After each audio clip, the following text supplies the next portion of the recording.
everyone, this is Dominika and welcome to our new episode of the Expat Career and Lifestyle podcast. And today I have with me a very special guest, Nyna Caputi. She's the founder of the Expat Women Club and also the founder of Survive and Thrive Abroad Summit. So probably you have already heard about her in our community. She is also a film director and she's involved in many fantastic projects. One of them is the Virtual Bootcamp Academy. And today with Nyna, we are going to speak about how to organize your virtual events and do not get overwhelmed with all the steps. So welcome, Nyna. Thank you very much for being with us today. Thank you so much, Dominika. That was a great introduction. And as I mentioned to you before we went live, I've done many podcast interviews, but this is the first interview on hosting virtual events, which is my passion. I'm referred to fondly by my network as the event queen because I host so many events. So I'm excited to talk to you about how I host virtual events, about the expat woman. Thank you so much for having me on your show. You're welcome. You're welcome. Yes, so I was thinking about you as the queen of the virtual events. the right title. Thank you. Great, fantastic. So first of all, tell us a little bit more about you and how your international journey started, because right now you are living in California, in the US. So tell us, how did you end up in California? Sure. So it's a great question. I am what people would call an accidental expat. I'm originally from India, and I came to the US. I came to New York to study film, and I met my husband, who's a San Franciscan original. So there are very few people who are born in San Francisco, California. Most people come to San Francisco from other places.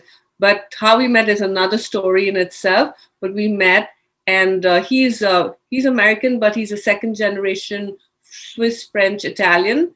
But he's more American, I would say, than expat because, two generations. So he doesn't really have that,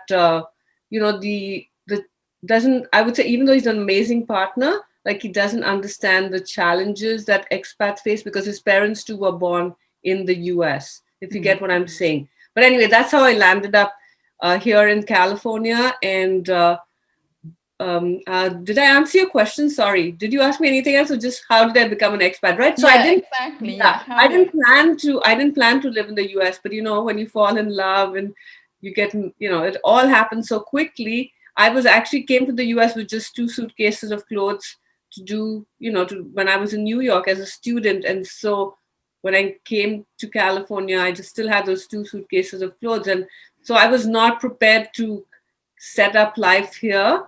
And that's why it was so hard for me, because when you don't plan to move to a country and at all, it was great. I love my husband. I was so happy that I found the right person, but I was not prepared for all the challenges that come with being an expat. I've not even said bye to my country or my parents, in a way you would do if you leave a country to move to another country. Mm-hmm. So what was your biggest challenge and how did you overcome it? So I think the biggest challenge was not having any friends or network. And I think that's an issue a lot of expats have. And, I try to make friends, and, the US is amazing, but I can't speak for all countries, but India, when someone is new to the country or the city or even the town, people go out. India is a very hospitable country. People are very friendly, very welcoming. So I was used to that culture when, someone's new, you invite them over for a meal, you take them around, and that didn't happen. Now, while I was in New York studying film, I was in a dorm, with other international women. So we were all new. So we would do things together. We would go, visit different tourist spots. We would navigate the city, how to use the subway, how to use a coin-operated washing machine in the dorm, all those things. But because I came in San Francisco, my life really started as a wife, as a married woman. We stayed in San Francisco in what's called the Haight-Ashbury district, the Coal Valley. It's very residential. So it was really, suddenly I was by myself. My husband works in film, so he was gone for most of the time. And, most of his friends were filmmakers. They were mostly American. So it was really hard for me to meet new people, especially international people. And, so I think the loneliness and not having a support group were the biggest challenge for me. And of course, being away from my family and my country. So that's why you have created the Expat Women Club. This was absolutely. So the Expat Women Club is actually part of the Expat Women platform. So it's the paid membership site, which I'm so happy to have you as a member, and that's how we first connected. So yes, I did start the Expat Woman because of the need. I felt like I had no network when I came here, and I moved to the US in 2002. So at that time, like now, okay, now it's a pandemic, so it's a different story. But when I came to San Francisco, it was beautiful. It wasn't very crowded, but there was not too much happening. It was after a few years that, the tech boom happened and everyone moved to the city and there were events every day. So it was really hard for me to meet other people and especially other immigrants, because I looked online. Are there any like meetup? There was no meetup, I think. Any groups of people? Is there even online resources for expats? Even things like, since you run a career, your podcast about careers and starting a business, even how to find a job as an expat, how to dress for an interview, or even, what present do you take for a baby shower in the US? Every country has their own culture and their own way of doing things. And there was nothing out there. And because I didn't have any friends, there was no one to ask, like, hey, I've been invited for this baby shower. What should I wear? What's appropriate? What kind of presents do you give? What's the price range? Or, I'm applying for a job. What should I put on my resume? Because in India, our resumes are fairly long, and we would put a photograph. Sometimes you even put your age and your marital status. And in the US, you don't need to put all that. So I wanted to create not just a network for expats, but also a resource site so that they wouldn't face the hurdles that I faced, that I had to learn the hard way. And I wanted to provide information for people. And initially, my focus was just on the US because I lived there and I would be able to provide that support. But then what happened was I realized I was not able to connect with my target audience, and I'm a very social person. So I decided to start hosting events so I could meet with people in person and, build that network and also give other women and other expats an opportunity to connect with each other, because it's hard to connect online. And again, in those days, it wasn't like what it is today, where you have so many different apps. Now you even have Clubhouse, where you can create rooms and connect with other people in a club or in a room. Sorry, there weren't those opportunities. So I was creating in-person opportunities. And then of course the Expat Woman Club is the paid membership site for the expat woman. It's more like a core group, so people can get those additional resources and additional connections, because the Expat Woman Network is over 13,000 people. The Expat Woman Club is smaller and more intimate. And that's, as I said, that's how I met you. And I've seen lots of amazing connections happen through the club.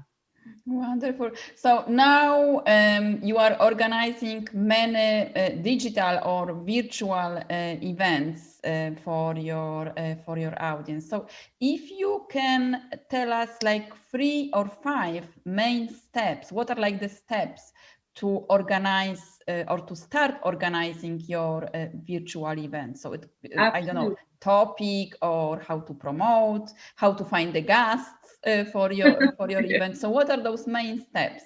Sure. So first of all, I think as expat, it's a great opportunity to create an online presence and to build your network. I don't have a background in event planning or event hosting. I actually have a background in biotechnology and then film.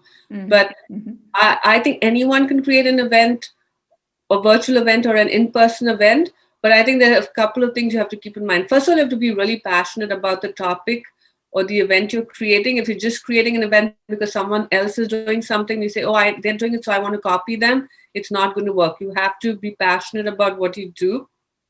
Secondly, I've seen, people create events and they put it online and they just expect people to just sign up for the event without any promotion or marketing. So I think you really need to understand who your ideal customer audience or ideal customer avatar is, and you need to nurture them even before you start hosting events. So maybe if your skills are in writing blog posts, or your skills are maybe in doing YouTube videos, anything where you're sharing content relevant to what your event will be about. Because even if you do a social event, even if you say, let's do like a happy hour online or networking, there's so many events happening right now. People are not going to sign up unless you're a big influencer, or you're bringing on someone really famous to your event. So I would say, find out who your ideal target audience is, nurture them, find out where they are interacting. Is it on LinkedIn? Is it on Instagram? Is it on Facebook? Start promoting to them, but start connecting with them even before you create the event. And then I think also, event goals, like what's the purpose of hosting your event?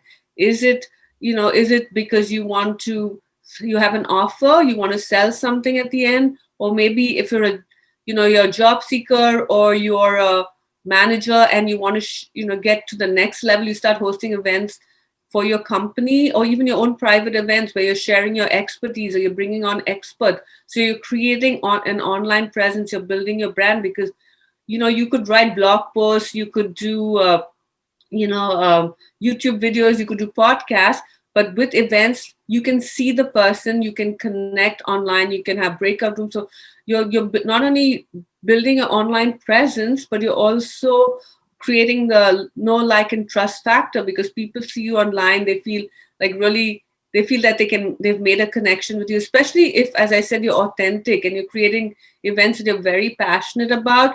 Then people will be inspired by what you share and want to come back. So I'd say those are the three some of the three main tips and mistakes that I see people doing, because many people just create an event, it sits on the event page, and then no one shows up. Yeah, so promotion, and building relationship before starting your event. This is very important. Yeah. Yes. Yeah, and understanding the purpose. So, for example, because I have organized two virtual summits, and I know that there is a lot of work involved in organizing your first event even. So, like many online business owners, or like many expats women with portable businesses or online businesses, they want to host their event, but they are scared because of the work involved. Right. So how to, like, based on your experience, is it possible to organize an event without being like overwhelmed or burnout? That's a great question, Dominica.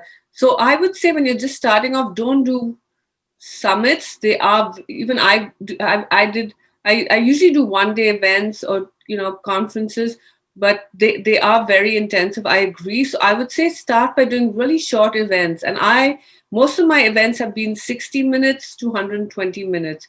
So you can do very powerful 60-minute events, which do not take too much of time. As I said, once you've nurtured your target audience and you have your event goals set up, it's easy to create the topic, the title, the content, and just host 60 to 90 to 120-minute events. You can have some content in the event where you speak, or you bring on speakers, and then you can have maybe networking, or you can just have a speaker, or you speak and then Q&A. So and those do not take too much time. And if you're the speaker, it's even easier. So the time really goes, maybe some amount of marketing, but again, if you have your target audience and you've nurtured them, then it's easy to market to them. They want to hear you speak.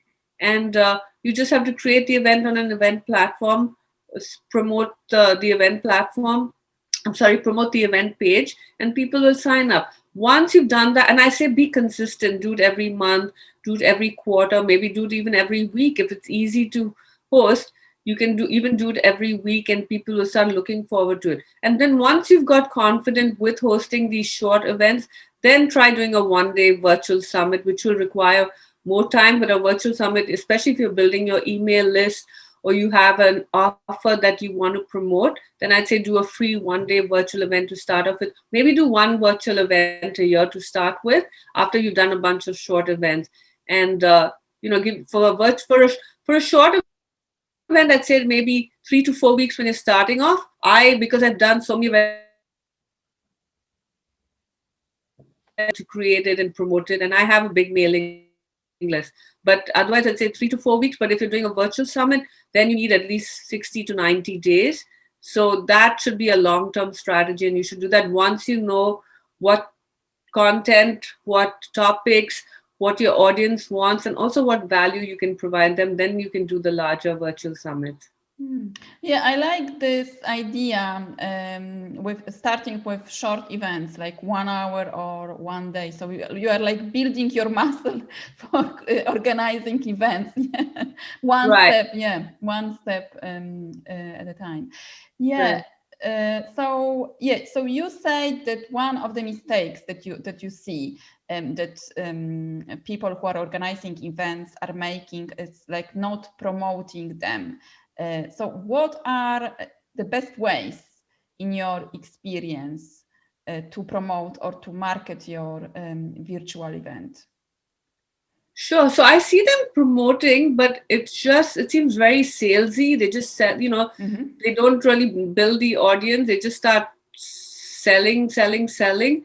So I see it, I really think of virtual, it's like a funnel. So even before you promote your virtual event, the virtual event is the second part in promoting your brand or your business or yourself online. Again, as I said, you first need to identify your target audience. You need to nurture them. You need to share value and content to them before you bring them into the virtual event. So they're already interested in what you do, and then the next step is to bring them to your virtual event so they get to see you online. They get to interact with other people in your network and community who've also attended the event. So that's what I would say you do. So because very often people just, as I said, they create an event on the event page. They might promote the event, but they haven't yet built their target audience. They haven't even got people excited about what they do. So people are less likely to show up for the event, especially when there's so many, virtual happenings. I'm calling them happenings because you have, your kids are doing class online, your parent teacher meetings online, your for many of us expats, our parents are in another country, so we're doing, family birthday celebrations, weddings, holiday celebrations online. So you're competing with all that, and of course then there are all the events. So you have to get your audience excited. You have to build them and bring them into that funnel, which is your, the second. Then they come to your virtual events, and you build that trust and credibility, maybe do a few more, and then you make your offer, your upsell, and then they buy from you. Or if you're building your email list, and they keep coming back, they'll tell their friends about it, and then your email list gets larger. And then of course you can also charge for your event, so they pay for the event. So then the event is the product. You're monetizing your event, and that's how you're making your money. But you have to be very strategic, and again, don't just let your events just sit on an event page and just promote the event. Build your audience, get excitement, get them excited before you even create your event. And you can also ask them, like, hey, what kind of events are you interested in doing? Because not everyone wants to host virtual events. It is time, and there is a certain amount of expertise required. So even start asking your audience, I want to host events, what would you like to attend? What kind of topics are you interested in? Hmm. Yeah, exactly. Yeah, so it's once again like building this rapport with your audience, creating that Right, right, right. excitement, and sharing. So, like, what mistakes? What was your biggest mistake when it comes to organizing virtual events? That's a great question, and I'm trying to think about what are some mistakes I've made. I think I made, these mistakes myself, because one thing I think, because before it went virtual, the good things that worked in my favor were because San Francisco was such a hotbed of activity. People would come to my events. Most of my events were sold out, and even though I charged for the tickets, people would still pay because everyone wanted to be in San Francisco. Everyone wanted to meet with my speakers. One of the things I didn't do, and this is where the imposter syndrome comes in, is Mhm. like I did not speak at my events except one Mhm. conference that I did. I would always bring on speakers, and I know one of your questions is about not wanting to be on camera, not Yeah. wanting to be, Mhm. it was So in this last year, so that was a mistake I made, not building my own personal brand. And I think that's really important as an event host, that you need to first build your personal brand, because people will buy if they like you. So if you're offering products or services, which is part of your event strategy, then they need to see you, they need to hear from you, they need to start liking you. So that was a mistake I made. I mean, I've been hosting events since 2014, but I was always in the background. I was bringing other speakers. So I was really promoting other speakers. Mm. In the last year, because of the pandemic, it forced me to rethink how I was doing my business and how I was presenting myself online. So my focus has been on building my personal brand. And that's how the whole Digital Event Academy, my online course to teach entrepreneurs and coaches how to host virtual events, came about, because I realized I do have a zone of genius. I do have expertise, and my expertise is hosting events. So I'm now going to, what I'd say, step into the spotlight. I'm going to stand out by sharing my expertise. So I think it's very important for all event hosts not to make the mistake I made, and from the beginning promote yourself. Don't, and I kept saying, oh, I want to lose 10 pounds only, then I'll go on camera. I put on so much weight since this pandemic hit, and there's never a right time. And if you provide content and value, people don't care how, I mean, again, you don't look disheveled, and make sure your background looks neat. But other than that, it doesn't matter. You're fat or you're old. I shouldn't say fat, it's the politically not correct. Mm-hmm. If you're overweight, or you just feel your hair doesn't look so nice, or you wear, like I wear glasses now and the light reflects, but it doesn't matter. If you're providing content, you're excited, you want to help people. So I'd say make sure you create your personal brand while promoting your events, or even when you have your own business. Put yourself out there and don't be afraid. Hmm. Fantastic. Yeah. So when it comes to showing on the camera, so it is one of my questions, because when I first created my own first summit, I did an audio, only audio version, because I didn't want to be on the camera. And then also I met some other colleagues, and they are scared of showing themselves on the camera, like interviewing people. So I overcame this. Let's say this fear of showing on the camera. So like, what is your advice? You are also a filmmaker, so what is your advice, like, to show up on the camera, like, don't be scared, like. Right. I said I too had a problem. Mine was more, yes, I even though I do so many events and I've made a documentary film, I've given many interviews for my film, and I've spoken, when I was screening my film, I would have to go on stage and speak about my film. And then I wasn't really nervous because I was so passionate about the film I made.